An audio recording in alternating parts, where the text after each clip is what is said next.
Yes, he did.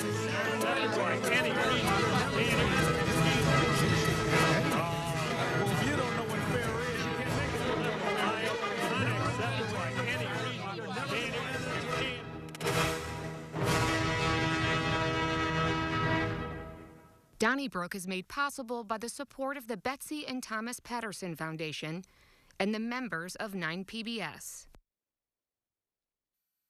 Thanks for joining us for this edition of Donnybrook. Great to have you aboard. And on the second half, which we call Next Up, we're going to talk to Dr. Ken Haller, pediatrician, Cardinal Glennon Children's Hospital. The topic, kids and COVID. Let's meet the panelists who will discuss and argue the week's top topics from our region. She's the news director for the Big 550 KTRS and the co-host of the Jennifer and Wendy Show, Wendy Wiese. Ladies and gentlemen, Mr. Bill McClellan from your St. Louis Post-Dispatch and STLtoday.com. Joining us from rawstory.com, the Riverfront Times, and the Big 550 KTRS, where he holds court evenings on 550, Mr. Ray Hartmann. And we have the news editor and sports columnist with the St. Louis American, Mr. Alvin Reid. William, we're going to start with you this week because big public safety news. John Hayden, Chief of Police, City of St. Louis Metropolitan Police Department, has announced that he is going to retire next year after 35 plus years of service for the city. A couple of things here. Maybe you could assess his record. Last year we did have the highest homicide rate in the last 50 years in the city. And there have been other assorted issues. When your paper announced his resignation today or his retirement, next to it was a story that downtown businesses are thinking about moving out because of crime.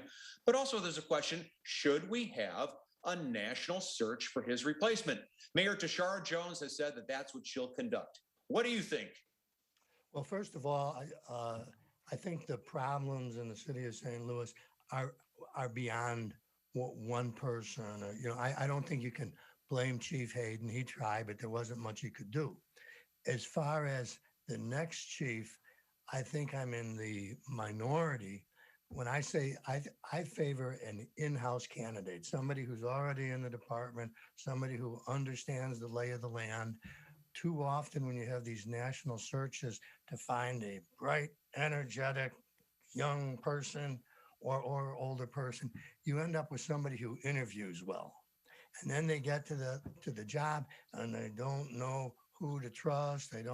You reinvent the wheel. So I would favor an in-house promotion, maybe like they did with Chief Hayden, where we have a national search and then we're gonna months later pick the in-house candidate. Well, that's what work. I would like to respectfully disagree with fellow founder.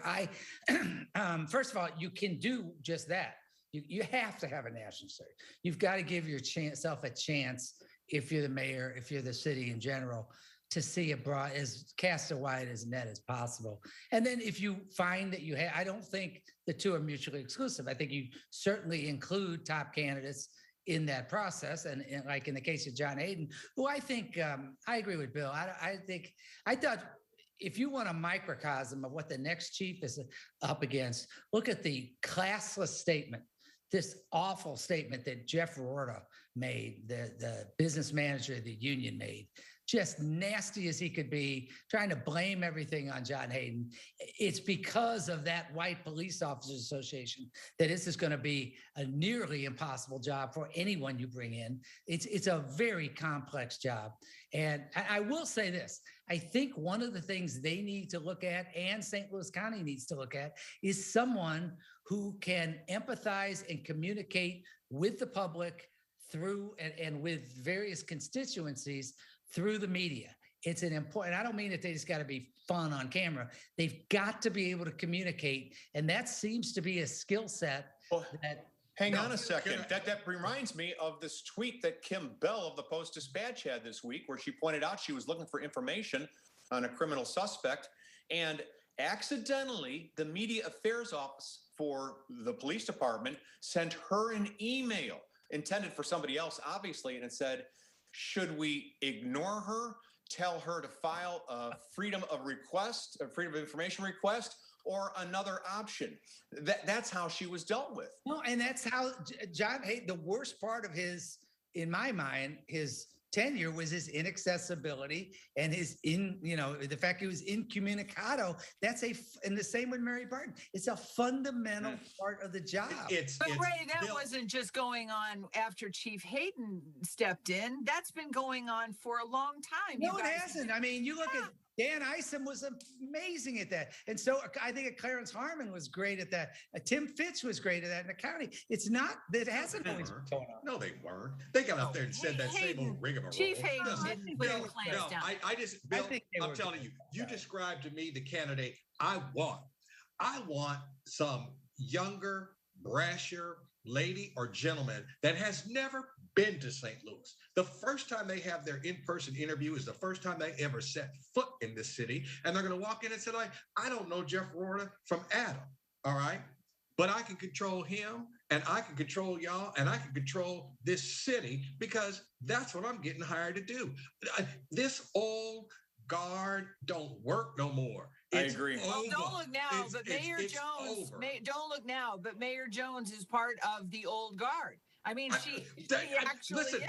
I'm talking to her just like I'm talking to everybody else. We need somebody who literally would come in and say, like, you know what went on before? I don't care. I don't care. I don't care who your daddy is. As long as who you have your two granddaddy unions. is. As long as you have two unions. I don't care if we got two unions. I don't care. If you're not doing your job, you're fired. Well, I would hire Alvin right now. I would. I mean, listen to that. Right, but that isn't. I like what part of what you said, Alvin. I agree about somebody they got to have a sense of security. I think younger makes sense for sure, but definitely somebody who's got. And I think the idea of hiring somebody without any allegiances coming in is good. Yes. You have to remember. And I think that's what you have to remember. They still have bosses. Okay. They can't push the mayor around. It's not working. We've seen the stories where the homicide detectives are overworked. They have too many cases. We can't recruit people. We also know there are too many white shirts and not enough people walking the streets, officers that is. We were supposed to have 2 cops per car. We don't have that. Chief Hayden had his Hayden rectangle. That didn't work. Everything that's been going on, I think, by the way, someone's got to be accountable. So it may as well be the police chief when we're talking about crime. What's going on right now is not working. Alvin is right. And we need some outsider like a Bill Bratton or somebody who can effectively administer public safety to come into this town because the people we have here can't do it. I agree. And I'm friends with no one. I'm really not friends with the mayor's office. I definitely ain't friends with Jeff Rorta. I just come in and just say, now listen. All right. I think Chief Hayden. There's a new sheriff in town. That's what I. That's a good phrase. We already got a sheriff. You can just put. Why not? Yeah. Why not? Okay, Wendy. How about you? I want to ask you about another development, which I thought was a little bit of a shocker. When he was on our program, Bob Clark, the head of Clayco, which is a major construction company, not only in the Midwest, but around the nation.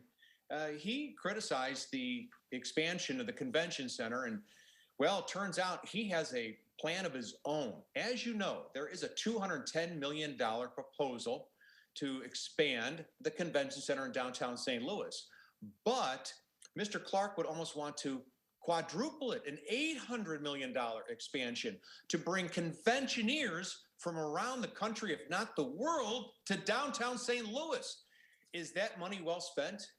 Well, I think it's interesting that we're talking about this on the heels of the crime problem, because that doesn't help. And if you spend $800 million on a convention center with soaring crime rates and a word of mouth issue, I've got people, I know everybody on this panel has had people ask them, when you're out of town and they find out you're from St. Louis, is crime really as bad as we hear? That's the kind of word of mouth that you don't want. And an $800 million convention center isn't going to change that. But when he's talking about, he does seem to be, I mean, he certainly is optimistic about the financing part of this $800 million demolish what we have and start all over again.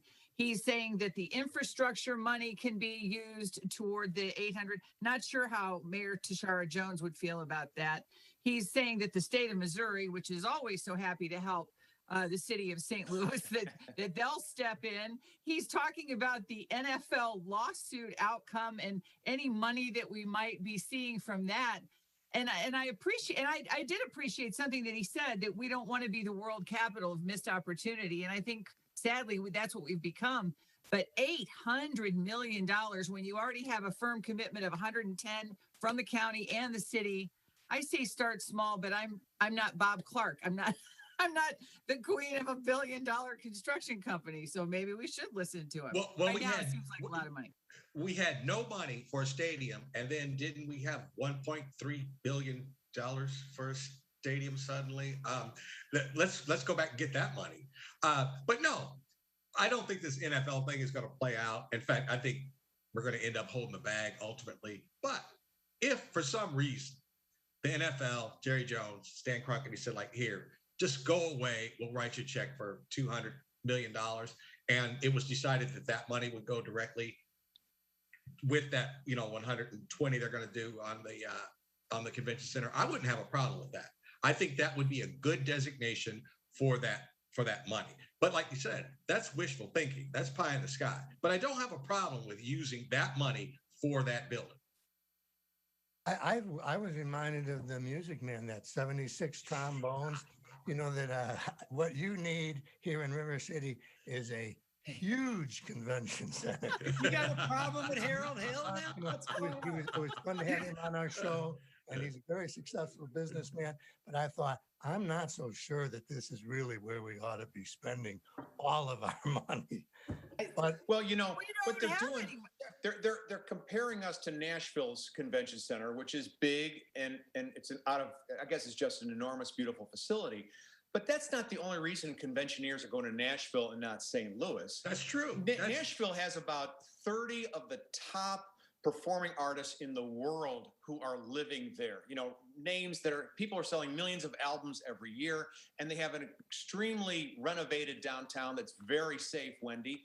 And it's really, it's a huge destination for young people. It's not St. Louis. And just if you build it, I just don't see all these conventions saying, oh, let's not go to Orlando or Chicago. Let's go to St. Louis. Charlie, I say good for Bob Clark. First of all, you always listen to the Parkway guys. I'm trying to tell you that.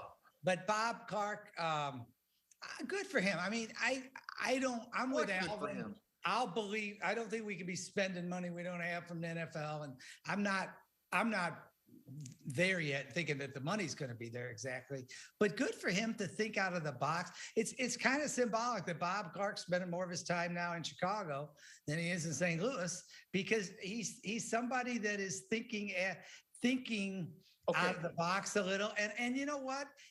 Do not underestimate. I don't want to see another white elephant, and you always got to be careful, but you do not want to underestimate the importance of keeping up to date. We've been through a second generation of this. In 77, we had the state-of-the-art convention center in the country.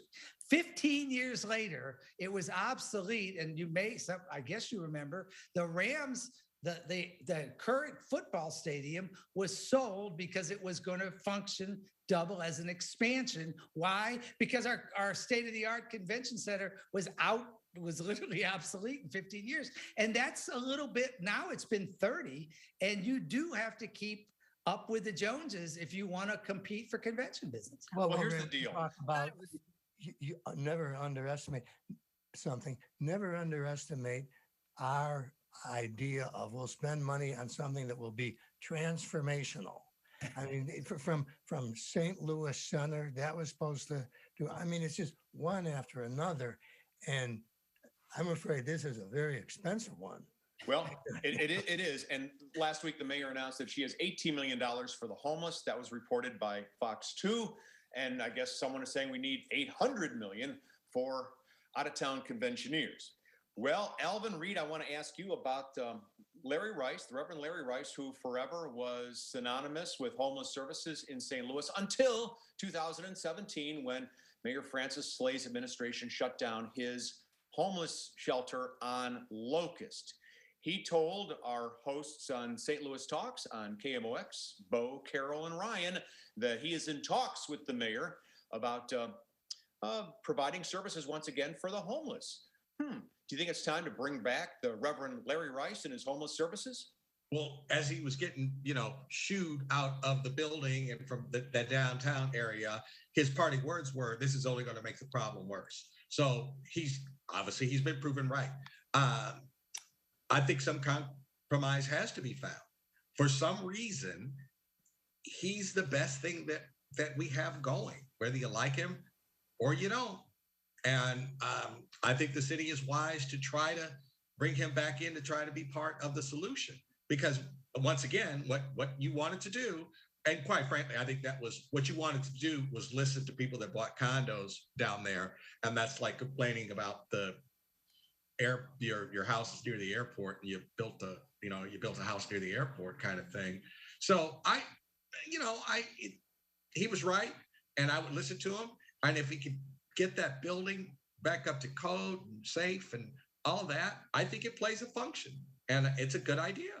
But I thought it was already brought up to code with the $80,000 expenditure several years ago, and that was still when Lyda Crewson wouldn't open him back up again. Well, that's because Lyda Crewson was trying to, she ended up not running for re-election, but in her mind, I think she thought she was before, all heck was breaking loose in St. Louis. So I think she was appeasing constituents that she thought were going to vote for her. And that's the only reason. That's the only reason it didn't reopen. Hey, I supported Reverend Rice when he was fighting with the city and they were kicking him out. But the truth is, if bringing Reverend Rice back downtown now is sort of admitting that the whole idea of this rebirth failed, I think. I didn't support him mainly because, I don't know, we'd done some stuff at the magazine about how there was, Janet's an amazing piece about just how well people were being treated in the facility and how safe it was. There were a lot of, it's a very complex issue, obviously. I don't think it's going to solve anything. I mean, I don't know. I wish I had a great answer. Obviously, the easy thing to say is we need more permanent housing. I don't think you can guilt trip people who are, whether they're businesses or residents, who are trying to bring back downtown or try to be part of downtown.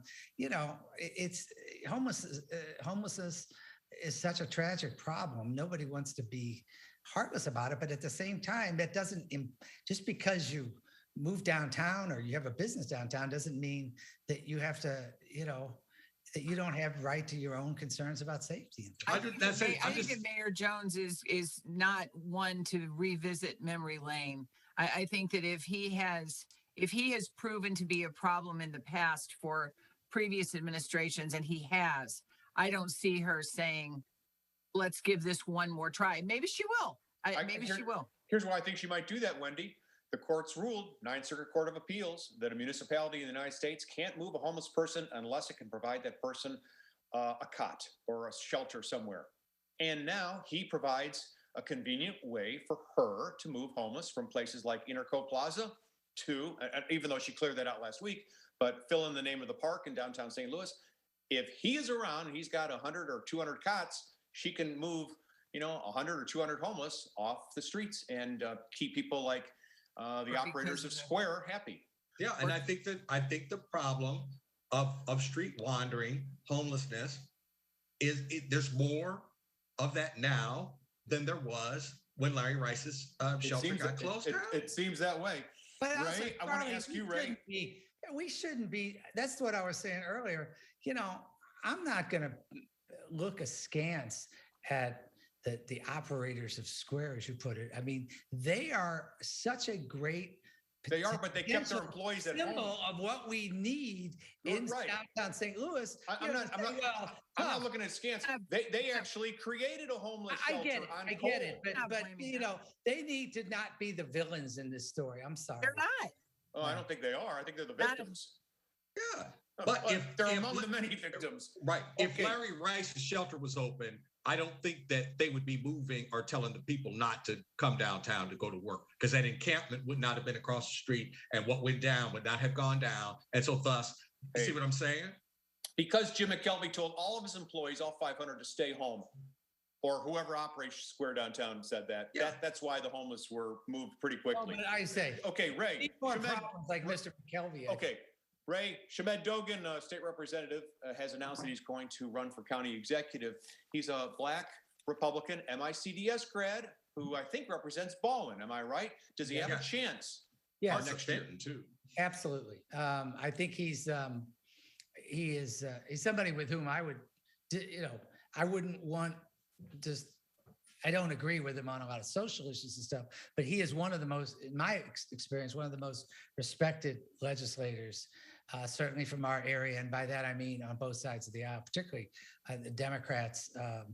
And he is, because he is the Black Republican caucus in the state legislature, the only African-American in either side. And interestingly, the Democrats, as he pointed out on my show, actually, the Democrats made him vice chair of the caucus, which is pretty unusual when you consider it's all Democrats, like 18, I don't know how many people, it was quite a bit number of people, and they made him the vice chair, which sort of speaks to his ability to work across the aisle. And Sam Page has left himself vulnerable in a lot of ways to a challenger. You don't have to go back that far. That Rick Stream barely lost to Steve Stenger. Well, so that's well, no, I only finished. The idea that the one thing I will say, the county went 51-36, I think it was, for Joe Biden over Trump. So it's not the county. 61-36. I'm sorry, 61-36. I'm sorry, and that it's not the county. It's not your father's St. Louis County. I mean, it's certainly not. It was all Republican when I grew up. But I would say that. Okay. That ain't nobody so like love him, hate him on Sam Page. It is not that whole Steve Stenger thing, and Sam Page is not driving intellectual Black people to vote for a ultra conservative Republican, i.e., this guy right here twice. It's his problem in running is really not the incumbent in that office. His problem is Eric Schmidt and just all this nonsense that's coming out of Jefferson City, and you just can't. You could try to distance yourself from that, but it's not going to work. It's just not going to work. I didn't say he was going to win. I said he had a chance. I do think he is. Okay, well, I mean, I would have a chance if I. No, but I mean, I think a very contentious relationship. I don't know if it's enough, as you said, Alvin, to drive Black voters to the poll who have historically voted Democratic, but I think that the relationship between Rita Hurd Days, the council chairwoman, and Sam Page, I think he's made a few important missteps in that area. I would agree, but I don't think it's anywhere near close to what was going on that led to Rick Stream also almost winning. Right. Also, I mean, who's going to run for the Democratic nomination? Somebody might, and that's somebody I think would be a bigger threat to the incumbent than Dogan would. Well, that's interesting. Wendy pointed out that Sam Page didn't. Well, he basically tried to keep Rita Hurd Days, an African American county council person, from assuming the chair earlier this year, and he did so by pretty much eliminating a vote of another African American county council person, Shalonda Webb. But don't you folks on the panel feel that that's a little too inside baseball? That's not going to really resonate with voters. People aren't going to vote for Shamed Dogan because not of that. two African American women in St. Louis County. No, that's not inside baseball. And don't forget. But do people even know about it? I mean, don't forget the astute viewers of this show, of course. Yeah. But I would say they might know about it, but I'm saying that's not enough for them to vote Republican. I think that. Don't forget, I mean, the late Hazel Irby really had some issues, and she had great influence in North County. And it depends on, I don't really want to try to handicap it in that context. I think that 2022, and I understand what Alvin said, and certainly I don't think Shamed Dogan represents that part of the party like Eric Schmidt does, but and he's going to have an interesting time being a legislator in the Republican caucus next year and still maintaining an appeal to certainly the centrist part of St. Louis County. But I think he's a very, very able person. I think Sam Page has given him an opportunity to have a viable chance. We'll have to see. I would think if I ran against Ann Wagner, guess whose name would keep coming up? Corey Bush. Alvin Reid is in line with Corey Bush and the squad and those crazy progressives. And I'm looking around saying, like, no, I'm not. I don't know about that. Yeah, We also got to see Okay, what kind all of right, year okay, it is let's for move on. Democrats. Let's move on. We've enough of that. We'll see what happens there. Meanwhile, Wendy Wiese, I thought it was an interesting meeting of the St. Louis County Council. We are also getting some word that the council has voted to, I guess, retire Mark Tucker, the county auditor. Did anyone out there? Let's talk about inside baseball. That's a little bit arcane, I know. How about but Ernie Trachis at a county council meeting this week? He's a Republican council person, said that he understands. He said this twice, apparently, according to published reports in your paper, Bill McClellan, that COVID vaccinations lead to thousands of deaths. And what I thought was most interesting, Wendy, on this day that the president of the United States said that he's going to require federal contractors and employees of large corporations to be vaccinated, that Greg Hudson, chief strategic officer for St. Luke's Hospital, said that he, an employee of this hospital and a top executive, will not get vaccinated, will not take a weekly test. And as a result, he is on a self-imposed leave of absence. And I'm wondering, wow, do you think locally at hospitals, nursing homes, dental offices, and I don't know, television stations, are people going to be walking out as the result of this presidential order? I don't know. I mean, all of that remains to be seen, but I was like you when I read the story about the strategic officer at St. Luke's, and I don't know enough about his CV, but I still have to believe that. I know you said that he has a public health background, but 2 masters in public health from The Ohio State. right. That is completely inconsistent with the message that every hospital is trying to get out, but it certainly gives you an idea of what these hospitals are dealing with in terms of resistance and blowback, whether it's the strategic officer in the case of Mr. Hudson in St. Luke's, whether it's nurses on the front line who don't want to take the vaccine. I think it really kind of brings that problem home. And it's not only happening at St. Luke's. There are pockets of resistance at every health clinic. Wendy, that's going to have to be the last word. I misread the clock, Wendy and gentlemen, and we are flat out of time. So let's pick up next week where we left off here. Meanwhile, Bill, don't you go away, because we're talking to pediatrician Ken Haller from Cardinal Glennon. The topic, kids and COVID, that's on Next Up, just moments away. Don't go away. Donnybrook is made possible by the support of the Betsy and Thomas Patterson Foundation and the members of 9PBS.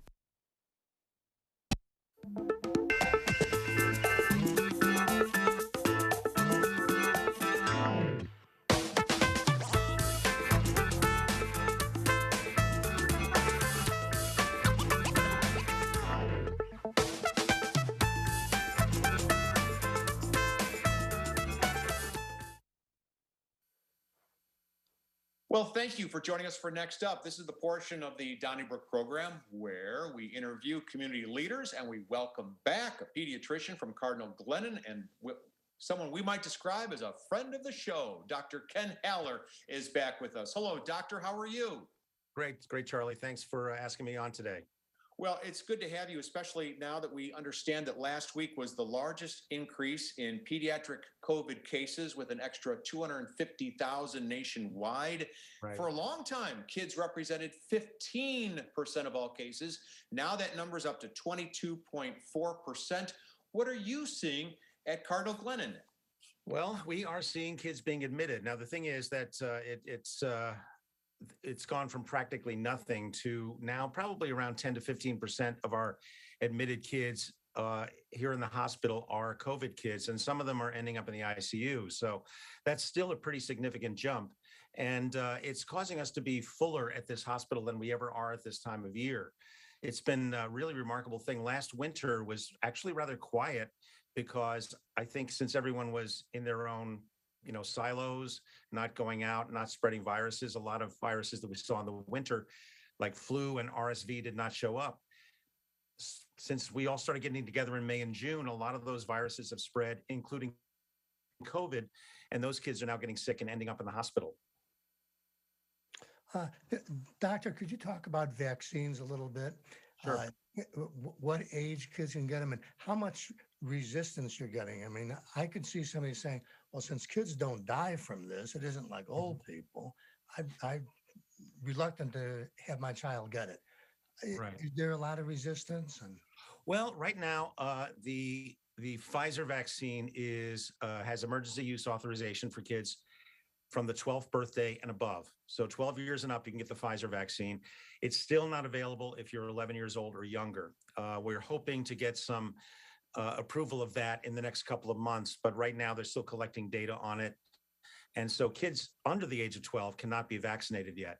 We're actually seeing a good number of parents coming in seeking COVID vaccines. And when I was in the office just the other day, like 2 of the 3 teenagers I happened to see in the afternoon had already been fully vaccinated. So I was very glad to see that. It is interesting. I think that parents, are used to, while they may not be all that used to getting vaccinated themselves these days, they are very interested in getting their kids vaccinated. And the question we're getting is, when can we get our younger kids vaccinated? Because those are the ones that we're, worried about because they can't get vaccinated yet. Well, right now, the 12 to 17-year-olds are eligible for the vaccine. I read that about 24% locally, 24% of 12 to 17-year-olds are getting the vaccine. Does that seem to be what you understand? That seems to be about where we're at right now. And the thing is, like with everything, it's taken some time to roll that out. We do have that in the office now, and most offices do have it. When it was first approved for kids between 12 and 17, it was not available in most pediatric offices. So we'd have to send people to Walgreens or to somewhere else. And of course, that extra step always involves time and effort. And when you're a busy parent, it can take some time. But I think that we're starting to see more people getting interested in getting their teenagers vaccinated, and not a moment too soon, frankly. Doctor, those of us who watch this stuff on TV or read about it, the statistics are often about ICUs in the major hospitals, not children's hospitals, but the ICUs are almost filled. How about at your hospital and with kids, are the ICUs being filled up with children? The ICUs are getting fuller. I mean, it is not quite the same situation as it is with adults, but the thing is that there are, fewer ICU beds for children nationwide than there are for adults. And even a small increase in the number of kids in the ICU who are there because of COVID does represent a significant increase in numbers. I mean, generally our ICU here at Cardinal Glennon, as well as in most children's hospitals, are running pretty close to full. And so when you get another 3 or 4 or 5 kids who are there because of COVID, that really does stretch the resources. So even a small change can result in a tipping point with this sort of infection and this sort of resource. Dr. Heller, as of this afternoon, the City of St. Louis's website, which shares the COVID-19 stats, indicates that there isn't one death under the age of 30 in the city, to COVID-19. I looked at the county and they kind of look at rates and they clump 0 to 39, and that's 2.7 per 100,000. But at least when it goes to the city, concerning the city, the number is 0 overall deaths since the pandemic began early last year. If that's true, and I assume those numbers are accurate, do we run the risk of maybe over-exaggerating the problem for the children of our area? Well, I'd have to look at those numbers. I haven't seen them. I can tell you I know of at least a couple of people who have died in the city of COVID. So Children? Yeah, I'm not sure what that means. I mean, the thing is, what we're seeing is that, especially since the emergence and now the predominance of the Delta variant, this does seem to be more effective at infecting younger people and making them sicker. In the pediatric population, it seems to be worst in teenagers, and so luckily they can be vaccinated. But it's also seems to be worst in younger kids, about infant, young toddler age, the age that normally we'd be more worried about RSV, but COVID seems to be affecting them. And like I said, last year, pandemic in March and April, one of the things that children's hospitals did since it did seem to be affecting adults, was we came up with some surge things to allow adults to come into the children's hospital, not COVID patients, but other patients, so that the adult hospitals would have more, capacity. We didn't seem to, didn't seem to be a problem, but we weren't seeing that many COVID patients. We are seeing a lot more actual pediatric COVID patients in the hospital and in the office nowadays. Kids are coming in with symptoms. We're able to do tests, get them back pretty quickly, and it is remarkable how many kids are turning up positive. Doctor, what do you think about the debate about mask mandates in school and for kids? Well, at this point, there is an overwhelming amount of evidence from everything I've read that wearing masks is a very, very effective strategy for mitigating the spread of COVID. This is one of those things that I just don't really see, why it's even a debate. And the thing is that's remarkable is when it comes to kids really don't mind it. I mean, I've had kids in my office, they love to show off their mask.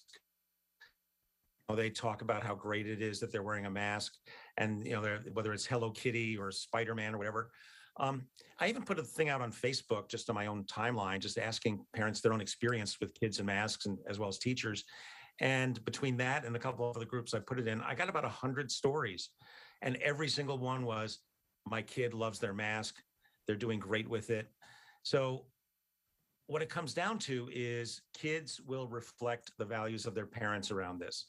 So if the parents say, this is something we can do to help people, this is something that will help you and help other people, they're going to do it. I mean, I don't know about you gentlemen, but I am of a generation where the first family car we had did not have seatbelts. It was a 1954 blue Ford station wagon, and we got the 1962 black Mercury station wagon that had seatbelts. We were bugging our parents saying, wear your seatbelt. I want you to stay healthy. I'm kind of seeing the same thing with kids. I've seen kids, or I've overheard kids walking into a room saying, Mom, put on your mask. The doctor's coming in. Mom, I want you to stay healthy. And so kids are really interested in helping their kids, in helping their family, in helping them themselves. The mask debate is really misleading, and the data around it are so compelling. I mean, when you look at schools where masks are required versus where they aren't, the outbreaks of COVID are just remarkably different. And you see them much more in schools that do not have a mask mandate as opposed to those that do. Recently on CBS's Face the Nation, Dr. Scott Gottlieb was asked that question, and he said that he thought masks were important, but not as important as regular testing and sending the boys and girls around the school in pods so they weren't interacting with the entire school. Well, I think that's, I think those things are important also. I mean, just having kids, allowing them to be social, but not allowing them to mix with everybody. I think moving them around in pods is fine. I think testing is important. It's part of a whole, really menu of things that are important to do.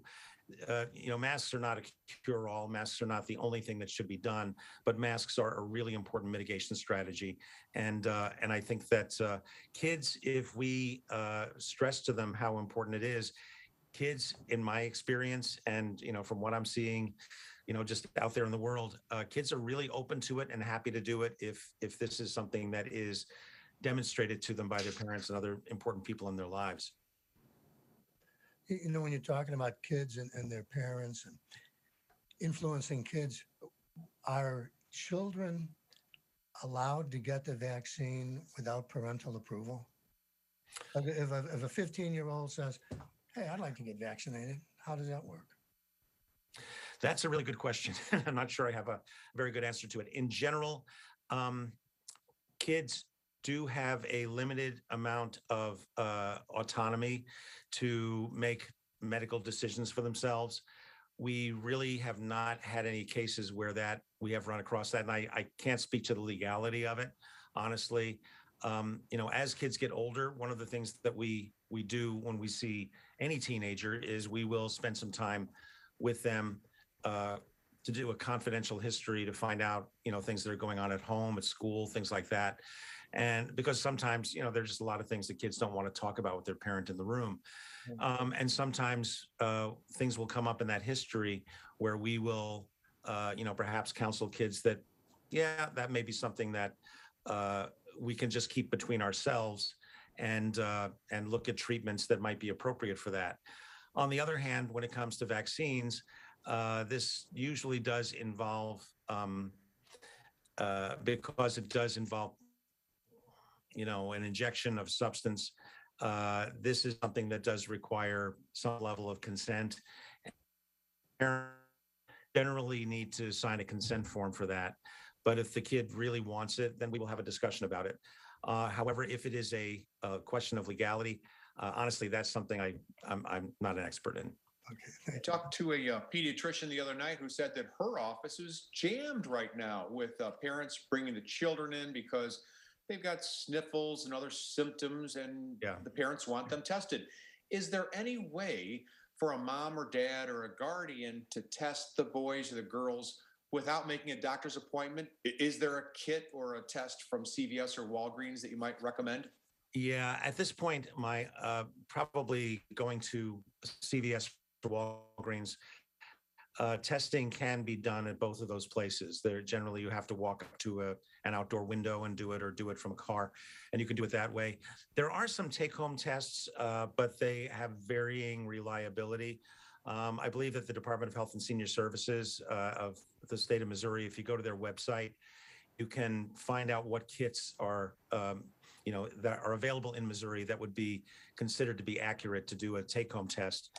And so these are becoming more prevalent. But the thing is, there are a lot of people out there who are doing these tests and creating tests that really have not been tested by the FDA and are not approved.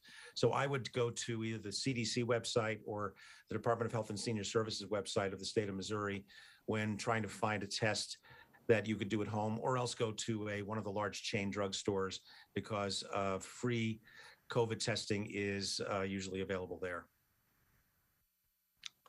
Doctor, did you hear any stories about school nurses these days? It seems like they're the ones who, and I have a couple of grandkids, so I hear these stories, that if a child has the sniffles, the teacher might then send he or she to the school nurse to determine if the child might in fact have more than just the sniffles. And since so many working parents send their kids to school, even if they're not quite up to par, have you heard anything about school nurses making decisions? Or Yeah, at this point, it's, there's so many things around school attendance now that are really kind of harrowing, I think, for people who are in that setting. And school nurses are sort of, really at the front lines of this. So I think a lot of kids are being sent to the school nurse, and in a lot of circumstances, the default is that if a kid is having any symptoms of COVID, whether it's a cough or upper respiratory symptoms or a slight fever, they will get sent home and won't be allowed back until they get a COVID test that is shown to be negative. And we do see a fair number of kids who are brought into the office for that reason. So, the job of the school nurse is to balance, things among a number of different constituencies. What's going on with the kid, what's going on with the family, and what the direction is from the school district and from the community they're in. And so, so we have had a number of kids who have come to our office saying, we need to have this done, we need to have this test done, we need to get a letter from you. Sometimes we can do it in the office. Sometimes we will send them to a testing center at a drugstore, and when they get that result back, then we can, validate that and go forward. But that is a tough call that school nurses have to make. Well, let me ask you about the long-term effects of COVID-19 in youth. Do you think there's any possibility that a boy or a girl who is asymptomatic but has COVID-19 could be developing some long-term kidney or cardiac issues? That is one of those things that is a really hot topic right now for researchers and in medicine. There does seem to be some evidence that, long COVID seems to be something that probably around 20 to 25% of adults who are infected will have some level of. It now looks like for kids that may be, and again, this is subject to change as we know more, maybe about 10 to 15% of kids will have some long-term symptoms, again, perhaps cardiac symptoms or kidney symptoms, but maybe things like, just sort of things like that we that we've seen in adults with long COVID. The thing that is a confounder in all of this, with both, especially with the sort of the psychological manifestations of it, is how much of that is due to COVID and how much of that is due to some of the isolation that comes along with it. Now, the fact that most kids are going back to actual school and are able to be socially engaged with other kids, probably the possibility of these of just being able to say that these sorts of symptoms are due to depression because kids are not in school is less prominent, and we can start to get some data on whether long COVID is something we have to worry about. But this is another reason why we have to do everything we can, especially with those kids who can't yet be vaccinated, to mitigate their exposure to COVID. And so, again, mask wearing, and as you pointed out, trying to keep kids in pods so that if there is an outbreak, it's confined to a single group. Plus, some element of testing to see what's going on with these kids is really important for kids who are in school. And Doctor, when do you think that the vaccines might be available for these kids? Like, I have a granddaughter turning 11. Yeah. I would say that right now I'm hearing anywhere from the end of October to the maybe beginning of January. One of the reasons why these things take so long compared to when the vaccines came out initially is that and I think we talked about this back in May, but when the vaccines came out initially for adults, research on these vaccines, particularly the mRNA vaccines, have been going on for over a decade because SARS and MERS, those outbreaks had spurred the research into this family of coronaviruses. And so when this one came along, which was closely related, they were able to ramp up the testing and production in adults. The problem is that once we get into kids, we talked about this a little bit earlier in terms of consent, the younger a child is, the more we have to be careful about getting appropriate consent, because the younger a child is, the less chance they have of being able to give consent to a medical procedure, like being part of a vaccine study. When it comes to, and so what we need is a lot of data to show that it's as safe as possible in older age groups. So that's why it's being rolled out in, 12 to 17, and hopefully next will be 5 to 11, and hopefully then in younger age groups. Because of that, the FDA has to, is being very scrupulous about making sure that the data are collected, that they're looked at, that there's not evidence for any kind of, hotspot that's going to jump out as in terms of a side effect before they will give it even emergency use authorization. So that's why it's taking so long. And frankly, it is, as you were, as we were alluding to earlier, it is incredibly frustrating for parents and very scary for parents to send their kids to school without them being vaccinated. On the other hand, we want to make sure that this vaccine is not going to have unforeseen side effects, because kids are not just small adults. Their metabolism is different. Just their bodies are different. So we have to make sure that they're going to react in a way that is going to be positive without major side effects. Dr. Haller, are we seeing any connection between the pediatric hospitalizations and ICU cases and comorbidities? Well, the thing is, the major comorbidity that we see is that there are kids, a certain percentage of kids do end up with MultiSystem inflammatory syndrome in children, or MISC. And that's about 1 to 5% of kids who were hospitalized probably end up with some level of that. And those can affect coagulation, that can affect the heart, that can affect the kidneys, and that can have some pretty dramatic side effects. When we look at this in terms of how often it happens, over 4 million kids in the United States have been diagnosed with COVID. About 1,000 of those have ended up in the hospital, and about 1 to 2 or 3 in 100 of those have ended up with MIS-C and these other complications, and a significant number of those kids have passed away. Again, I think total nationwide has probably been less than 100 who have died of this, but if that's your kid and your family, that's something you're never going to recover from. Doctor, how do the kids get hospitalized? I mean, do their doctors look at them and then refer them and say this child is ill enough that he should be hospitalized, or are they coming through the emergency room? It can be either way. It can be either way. I mean, the thing is, whether it's COVID or whether it is RSV or flu, having the virus itself is not enough to cause someone to be hospitalized. We look at their breathing, we look at their hydration. What we're looking at is fluids. Is air getting in and out okay? Is the child able to feed? Is the child able to pee? If all of these things are going on, then generally we can try to treat the child at home and then just give the parents some guidelines for if these things happen, bring them back. It's not just if you have a fever, you're going to end up in the hospital. But if a child is having problems breathing, and if their pulse oximeter reading goes down, that's that little thing that goes on the finger.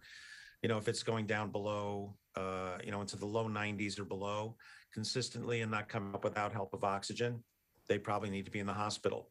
If they are coughing so much or are feeling so weak that they are not peeing at least 4 times a day, they probably need to be in the hospital. If they are having, other things going on, again, these MIS-C sort of symptoms, maybe coagulation problems where we're seeing bleeding from unusual sites or unusual bruising, those are kids who might need to be in the hospital. So these are the sorts of things parents need to look out for. Again, not just with COVID, but with anything going on with your kids. Is your kid breathing okay? Is your kid drinking okay? Is your kid peeing okay? If they're doing those sorts of things that reasonably normally, then you might be able to watch them, call the doctor, talk about it, and decide what you want to do. But if those things are out of whack, they should be seen right away. Doctor, we understand that and maybe you touched upon this earlier, but we had a little breakup in the connection. Yeah, sorry. There seems to be an explosion in anxiety and depression in the land, including among kids, maybe especially among kids. And we're also understanding that it's almost impossible to find a therapist. And if you do find a therapist, the treatment will almost always be telehealth, not in person. What do you know about this? Well, if this pandemic has done anything, it has really pointed out the gaps that we have in our healthcare system, and mental health care has always been a problem in the healthcare system, and that is a particular problem for kids and adolescents. I will tell you that even before the pandemic, it was been really hard for those of us in primary care pediatrics. If a kid needs to see a therapist, either a psychiatrist or a psychologist or a licensed clinical social worker, to find someone who can see them and to have insurance pay for it. And that has just gotten worse because, Charlie, as you said, the numbers have gone up because of, probably because of the time that kids have spent at home, away from their friends, and just cooped up. And also because of just the anxiety of living in these times, hearing about these things in the media and really being worried about it. We have very high rates of depression, and other dysthymic symptoms. And so, I know at Donny Pediatrics, which is our primary care practice here at Cardinal Glennon, we give teenagers in particular an inventory called the PHQ-9, Pediatric Health Questionnaire. It's 9 questions about, how are you feeling? Have you had problems with sleep? Have you had problems feeling depressed and things like that?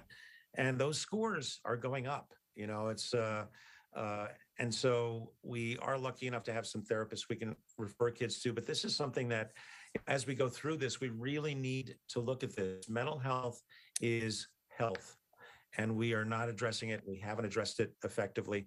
And I wish I had a better answer for what to do right now, but we really need to invest in this more as we go forward. Here, here. Well, thank you very much. I'm afraid the unforgiving clock doctor says that our time is up. But thank you very much for joining Bill and me on Next Up and sharing this important information. And I hope we can do it again soon. It's my pleasure. Thank you very much. Thanks, doctor. And thanks, everybody, for joining us. We'll see you next week at this time. Donnybrook is made possible by the support of the Betsy and Thomas Patterson Foundation and the members of 9PBS.